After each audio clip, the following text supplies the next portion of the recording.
This is one of those rare situations where I feel like it's necessary when it comes to Red Skull, the character I'm going over today. I think it's necessary to add all his feats from his original body, his clone body, blah, blah, blah, because it all kind of relates to him. Even if it's not necessarily the original him, I feel like the clone feats should apply. They should apply in a way of being a part of the character, because this is like a prep time thing. Like, it's basically the same Red Skull, even though it's a clone, kind of. So that's why I'm just adding it in this video. This is a unique situation, because via prep time, his chief officer recorded his consciousness within a cloned body, preserved in a bunker to revive when the world had forgotten him and his perceived atrocities. That's why you kind of see him in more current events with current comic characters, interacting with the current comic characters, and something I'm gonna bring up later on in this video on how he gained different abilities, like even telepathy and crap. Yeah. So in practice, or technically speaking, even if you don't necessarily see the clone do the feats, you can kind of assume he can do anything the original Red Skull can do, physical strength-wise, super soldier tier strength-wise, intellect stuff-wise. That's why it's fair to add all that to the same video. Red Skull quite literally has a red skull. Like many comic characters, Red Skull's no different. He's had his fair share of adventures, and improving as time goes by. It's due to exposure to his own dust of death. The Red Skull's head now has the appearance of a living Red Skull. His head is hairless and his skin has shriveled, clinging tightly to his actual skull and taken on a red discoloration. Yeah, it's his own weapon, chemical weapon, a lethal pollen-like poison that constricts and discolors its victims' faces, including himself. Yeah, this dust of death, kind of crazy. He seems to have resistance to his own dust activator, red fate. Like, he didn't die from the same stuff that other people would, so it lets you know that he's got resistance to his own stuff. However, something I'm also going to go over later on in this video is the fact his clones, which should technically apply to him, that's why I'm adding it, his clones are known as Red Skull too, with the same memories of him, but they do wear a mask. So there's little differences here and there. See, when it comes to his evolution, it was talked about in earlier days how he has no superhuman abilities, but then stuff changes to where he does get a new body. You know, people in Marvel be switching bodies and stuff via tech and mind transference type stuff. There's a lot of ways you can get new bodies in Marvel. His original body was this, and that, and his new body was heavier. His current body possessed the enhanced physique of Captain America. They distinguish between the original body and clone body. But I know it's hard to believe, but Red Skull, even back when he didn't have no enhancements, he obsessively trains himself to be in top physical condition, even back when he didn't have no enhancements. Imagine being pulled up to by Adolf Hitler and trained by him during World War II.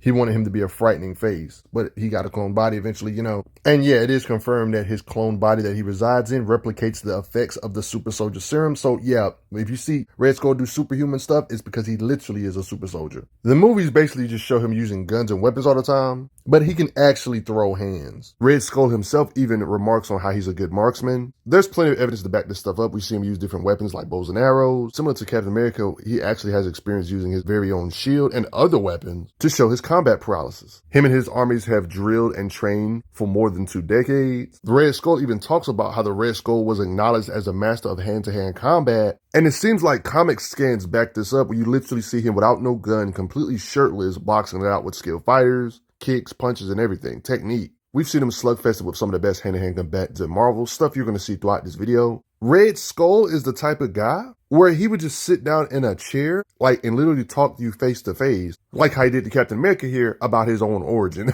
Years ago, he was a nameless orphan, forced to steal the very food he needed to live. Even as a thief, he was too small, he was unsuccessful, he was weak, he was easy prey for those who were bigger. Years went by, he grew older, spent most of his time in jail for every crime. Even when he was released from jail, he still kind of lived miserably. He slept in barns, stables, anywhere he could lie without being chased away. He would find employment, but it would be the most trash pay. Due to the era he was from, of course, he was involved with Nazis. He ended up meeting Hitler by bringing refreshments to his room. I don't know how Hitler knew this, but just looking at Red Skull in his earlier days, he could tell he hates all of mankind as well. Then that's when Hitler decided for Red Skull to be his greatest achievement.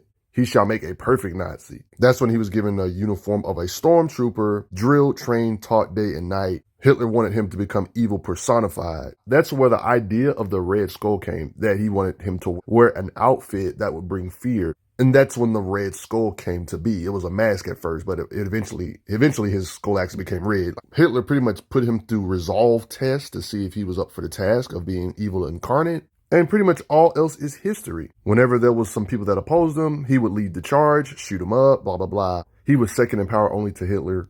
That's why he got his own armies, cities and stuff would fall, everything would be destroyed. Captain America himself even heard that Hitler fears him, that he can no longer control him. Yeah, Red Skull's been through some stuff. I mean, he's even been in a robotic body before. When you're a being that leads an army, you can't be stupid. I mean, it's even talked about that Red Skull is literally brilliant when it comes to making stuff. Like, one of his many things he's made is the sleepers. If you see a whole bunch of Captain America comics and you see these things, that's what. It's because of Red Skull. Yeah, Captain America has to fight these Red Skull inventions. They're pretty strong, durable, can stand gunfire. You see his robots giving Captain America issues. Even if they look different, they're still dubbed as sleepers when it comes to Red Skull. So just to throw that out there. But yeah, this one looks like Red Skull's head. Some of his robots have extra perks, like his arm extending like a battering ram. Good strategist. Just like the movies, he's obsessed with the Cosmic Cube. The comics imply that as well. Well, let's just say in the movies, he's obsessed with the Tesseract. This same concept is deep in the comics. But anyway, when it comes to his intelligence, he has a lot of different inventions. Like, for example, the device that allows him to put people under hypnotic control through the use of his subliminal sonar waves. He's got illusion making gear or tech or cloaking tech, one could say, aka a way to disguise himself. He's got all this stuff at his disposal, but you never know, he might have some poison on him too. But anyway, let's really analyze how strong the Red Skull is really. If you're wondering why he's doing superhuman stuff, like his leg being able to pin Magneto down, it's because of that stuff that I brought up earlier about him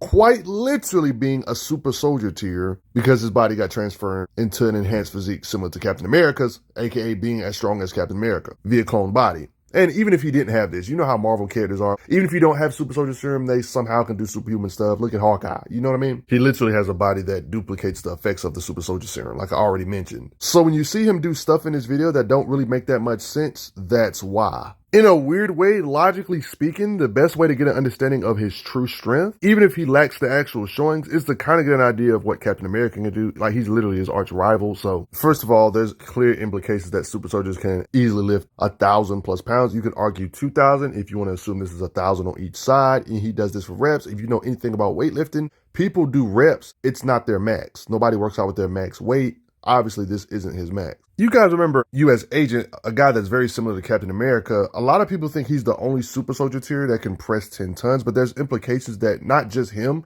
can lift 10 tons, but other super soldier tiers can also lift 10 tons. Like, there's actually situations where super soldier tiers like Deadpool has shown to be able to lift gigantic bomb-like things above his head, like, and it doesn't seem like there's that much issues. This has to weigh more than 10 tons, honestly. And since Red Skull basically has the strength of a super soldier tier like Captain America, I got a question for you. If Captain America and Deadpool were to get in an arm wrestle, do you think Deadpool would just easily beat Captain America in arm wrestling? I don't think so. Implying if Deadpool can lift this kind of weight, Captain America tier should be able to as well. It wouldn't make sense if they couldn't. This brings me to the topic at hand. If Red Skull was to arm wrestle Deadpool, don't you think they should be similar in strength as well? Meaning that characters like John Walker may state they can press 10 tons, but there's implications that he's not the only super soldier tier that can do that kind of stuff. So just like how Deadpool has visual on-screen feats of him lifting this kind of weight, which has to be over 10 tons, would also imply Red Skull can lift stuff like this because he literally has the strength of a super soldier and body of one. Yeah, super soldiers are stronger than you think. You're probably thinking I'm crazy. Super soldier tiers aren't as strong as Spider-Man. Wait, hold on. You think Spider-Man can only lift 10 tons? No. Don't take those class systems serious where they use the word ton because they say Spider-Man can lift up to 10 tons, where we literally see him right here lift 60+ ton tanks. When they say 10 tons, they're more than likely talking about a tier system, class system.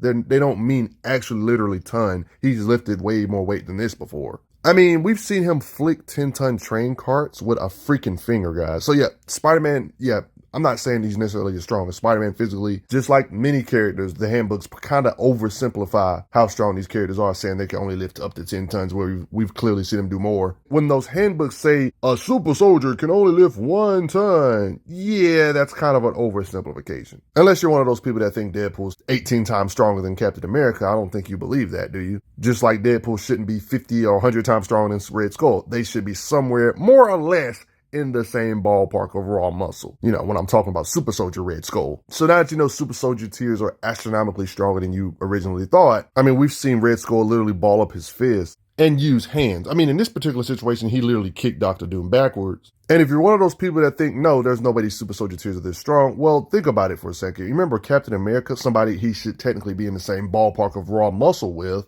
You know how Captain America, we see Captain America strike stuff? Like, I know the shield is durable, guys, but stuff like this shouldn't be possible. This is a blunt shield. Super soldier tiers like Captain America can throw his shield one time and throw it through a freaking tank. Stuff like this takes over hundreds of tons of force to do, considering how durable these tanks are. How much force do you think it takes to break apart a tank that's 60 plus tons with a freaking single shield throw? And just in case you're one of those people that think, oh, the shield is indestructible metal, the shield did all the work, not Captain America, you can't count this as a striking feat for Captain America or super soldier tiers. Nope, you absolutely have to count this as a striking feat for Captain America, because it's even stated, you need a sufficient amount of force to do major damage to certain things with the shield, because the shield is strong enough to pierce Hulk level beings and stuff. I'm not saying Red Skull's this strong, but I'm just giving an example. Like, the shield strength depends on how hard the opponent is. Like, even the Hulk said it here, America's shield was never a threat, but Cap couldn't hurl it with sufficient force to penetrate, but a Hulk can. This is not only just a shield feat, but this is a Captain America feat, or technically a Red Skull feat, because he has his strength. Having the raw strength to be able to throw a shield through a freaking tank. This kind of stuff would add more fuel to the stuff I brought up a bit earlier about him being able to lift up to 10 tons. This is actually greater than 10 tons. The power needed to break a tank like this takes over 50, 60 plus tons of force to do. The tank itself weighs 60 tons. So without sugarcoating anything, at least in theory, you could argue if we give Red Skull a Captain America shield, you could argue he could throw the shield with enough force to go through a tank, just like how Captain America could. You could argue that. I have complete confidence if you was to give Red Skull a powerful shield like this, similar to Captain America, he'll be able to throw a shield and break the tank apart with one hit. I mean, it's even literally verbatimly stated out of their mouths that his mind is his own, but his body was cloned from yours. He is Captain America's physical equal. Remember this, guys. The force needed to lift something is more likely than not a lot less than the power needed to break apart something. These tanks weigh 60 plus tons. They're solid steel, and you can throw your shield hard enough to break this crap apart. You see how all the evidence points to super soldier tiers being way above the power needed to just lift 10 tons. I mean, their strikes kind of suggest more too, even though strikes and lifting is different, but you get the idea though.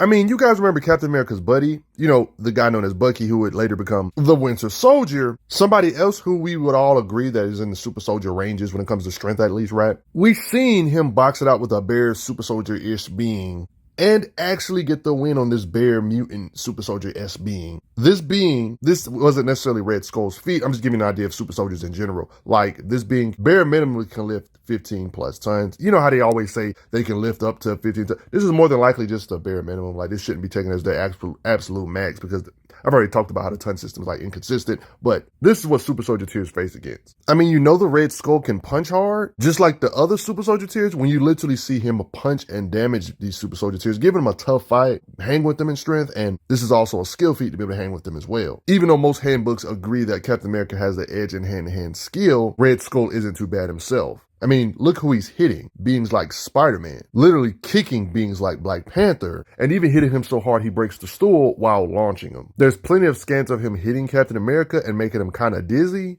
Oh yeah, and Black Widow, yeah, Natasha, you probably didn't notice about her, but in her lore, she's actually a super soldier herself. It's like a super soldier variant she got. So when you see Red Skull literally box it out with Natasha, Black Widow, this further adds on his super soldier nature, fighting literal super soldiers like Black Widow. Red Skull doesn't really need more proof to prove to you that he is a super soldier tier, damaging and punching Black Widow, reacting to her, blah, blah, freaking blah.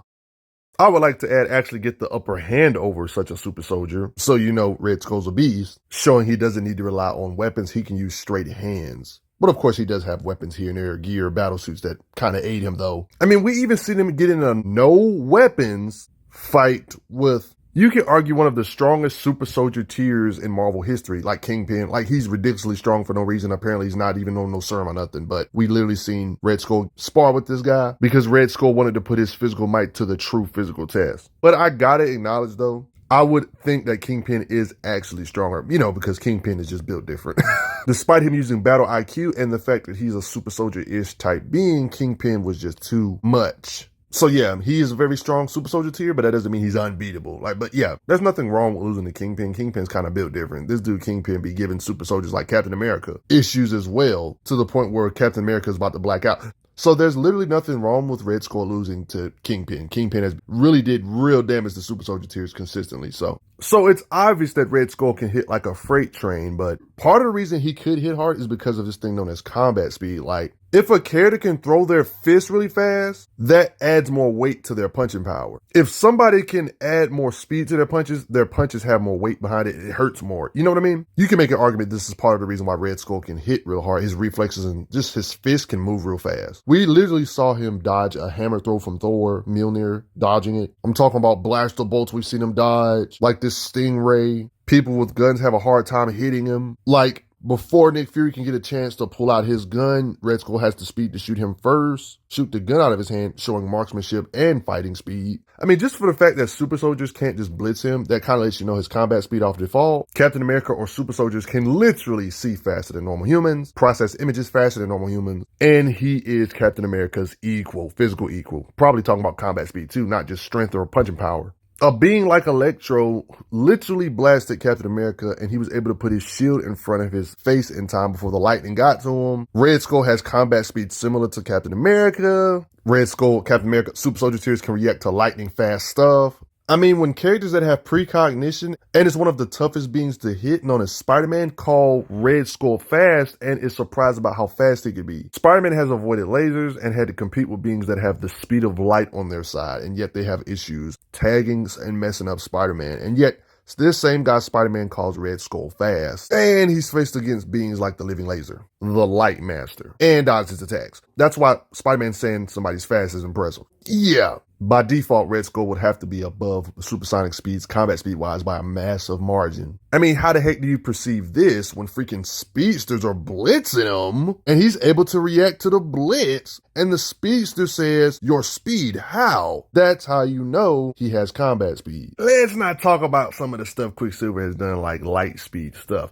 but that's none of my business. Regardless if you want to say Quicksilver wasn't moving that fast here, regardless of how you look at it, he was impressed by his speed still. If you want to talk about how destructive he can get via his prep time, his machines and everything put together, he can hit even harder technically. If you add in his different mechs, robots, or sleepers, I mean, he has the kind of stuff that can literally devastate cities. There's implications he have nuclear weapons at his disposal. What I'm about to talk about, I guess you can look at them like, oh, temporary powers where they become godlike and stronger than your favorite characters and then loses it type of thing. You can look at it like that because he has technically surpassed the super soldier tier when you start bringing in stuff like this. When it comes to the aspect of the Cosmic Cube being in his possession, he's way more versatile than ever before. He can grow real large. Look how much bigger he is than Captain America here. With this cube, he can literally teleport you or just send you away battlefield removal style to the farthest edge of the universe. He calls it the ultimate power. It can convert thought waves into material action. It's talked about how he has the ability, the slightest wish, follow and obey. Like here, he sent somebody to another dimension. It was even stated Red Skull is able to accomplish anything his warped brain can conceive due to the all-powerful Cosmic Cube,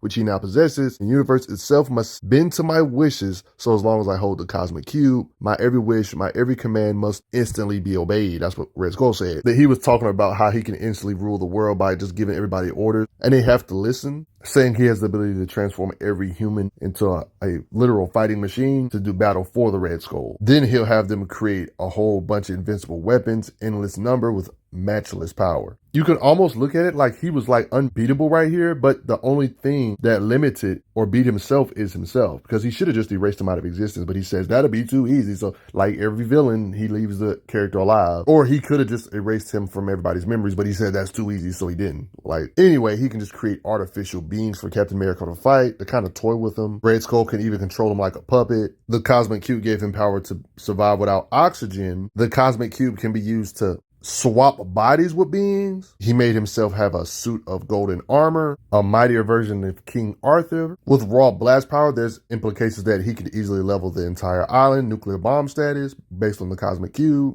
This kind of power should be expected for a Cosmic Cube. Just to put in perspective on how crazy Cosmic Cubes have been throughout comics, like there's been multiple different Cosmic Cubes, but yeah, for the most part, they're usually just ridiculously overpowered, like to the point where they can even enslave or kind of put Celestials, higher dimensional beings, on lockdown. Like this, for example. Celestials are those kind of things where people don't really want to get into this stuff because it gets confusing, like higher dimensional being type stuff. You know how in Marvel there's like a whole bunch of different universes, versions of the same characters? When it comes to the Celestials, they're higher dimensional, so they exist as aspects of one being linked across all the multiverse simultaneously, different from us normal people. Like there's a whole bunch of Reed Richards and stuff. That's not the same for Celestials. I mean, these Celestial beings are the kind of beings that basically their kind is the reason the multiverse itself is here. It is said. Now you see why a cosmic cube being able to do this to like a whole bunch of celestials is kind of crazy. Enslaving a whole bunch of celestials is just madness. It's no wonder one simple blast from one of these is easily able to knock out super soldier tiers. This cube literally makes him the mightiest being, or one of the mightiest beings in the universe or multiverse. Like, it's even consistently stated there's nothing he can't do. Omni-powerful object. And due to the stuff I've already showed you, he can do anything, destroy anyone because of this all-powerful cosmic cube. It starts to make more sense when you look at the history of the cosmic cube. Different cosmic cubes being just all-powerful and miraculously powerful, can just destroy anybody with a thought. They continuously use the term omni-powerful cube. He could more than likely tear up the fabric of reality with such a mighty construct, honestly. But yeah, anyway, let's get off this temporary power of him with the cosmic cube. He's got other temporary power. It all started with this thing I was talking about earlier, this thing known as cloning. I brought this up briefly. Yeah, this is like the beginning of his other temporary power up. This red onslaught stuff. Wait, let me rewind. Let me see. Let me tell you how this has happened. This is basically what I was talking about earlier about how his evolution, he kept evolving. He ends up getting telepathic power thanks to getting Professor X's brain. Let's just say Red Skull has had more than 2 clones. Yeah, but I think all of this should apply for him, like a form of his prep time and always being paranoid that he might die. So he has clones to do out his bidding, which is basically him and his consciousness. You see what I mean? Imagine Red Skull having the ability to actually get in psychic fights with super powerful beings. Like, we literally seen him mind control a whole bunch of beings. He can even animate a bunch of brain-dead bodies using the stolen cerebellum of the world's strongest psychic. Like, he can always just sit back and relax and just have other people fight you physically. He can just show people illusions of stuff that's not even here yet. Due to his psionic nature, he can prolong the pain of beings. In my opinion, the most impressive stuff is where he actually mind controls like characters that we love, that we know has incredible willpower. Like, he basically forced Tony Stark to build Sentinels for him without even Tony Stark remembering none of it. Adamantium Stark Sentinels, one of his best feats ever, literally mind controlling Wanda, aka mind controlling Scarlet Witch and freaking Rogue. This kind of stuff is kind of crazy, like literally powerhouse beings. So he has a big slice of hex within him, you know? Like, he can literally touch beings' spirit astral forms and stuff, since he got his own astral projection form, you know? All this stuff I've basically mentioned so far about the telepathy basically gets magnified more when he apparently dies. But actually, somehow this awakened a new state to where you can argue he becomes a planet-busting type being, like literally turned into his own version of Onslaught. Magneto did not kill Evil Incarnate. He just unleashed Onslaught. It's basically explained here about how Magneto's failure made him into another threat, Onslaught. Based on the showings and feats, I would guess that the original Onslaught is mightier, but to what degree is really unknown. But there's still implications he's a powerhouse. I mean, his new psionic body allows him to be physically bulletproof to where you can't just shoot him down anymore. He's been hit by all kinds of powerhouses.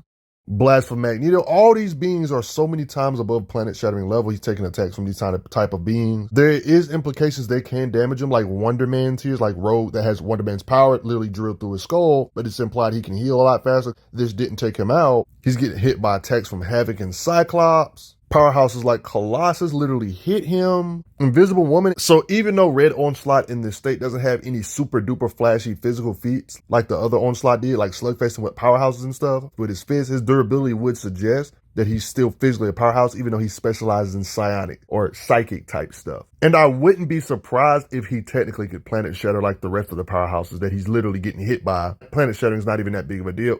I would say physically he could technically be able to do this too, just lacks the showings really. He seems to have some type of energy projection, or this could be psychic energy projection. I mean, these covers even imply he's a team buster. You got powerhouses of all sorts attacking him. Yeah, it's hard to imagine Red Skull actually becoming a reality shattering threat without using no cosmic cube, like just straight up superpowers. It's like consistently stated when he had Professor X's brain during this Onslaught event stuff that he was the most powerful telepath on the planet. Stated here, he's the world's strongest telepath. They called him unstoppable because of his power to control others. Of course, this is Comic 101. He doesn't keep this ridiculously overpowered form. The Red Onslaught form, he got it powered down. Of course, you expected that, right? The writers can't just have Red Skull being that powerful team-busting level all the time. But it was an epic temporary power-up, though. Do you respect the Red Skull? Or at times, dubbed the White Skull.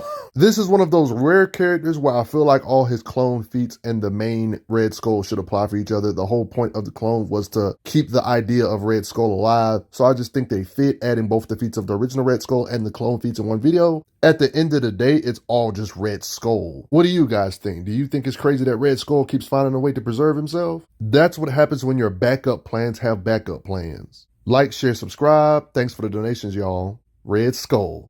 I'm glad you are enjoying your time on the channel. Make sure you check out the playlist on the channel to see other How Strong videos. If you like what this channel is offering, make sure you hit that subscribe button, and I will see you guys later.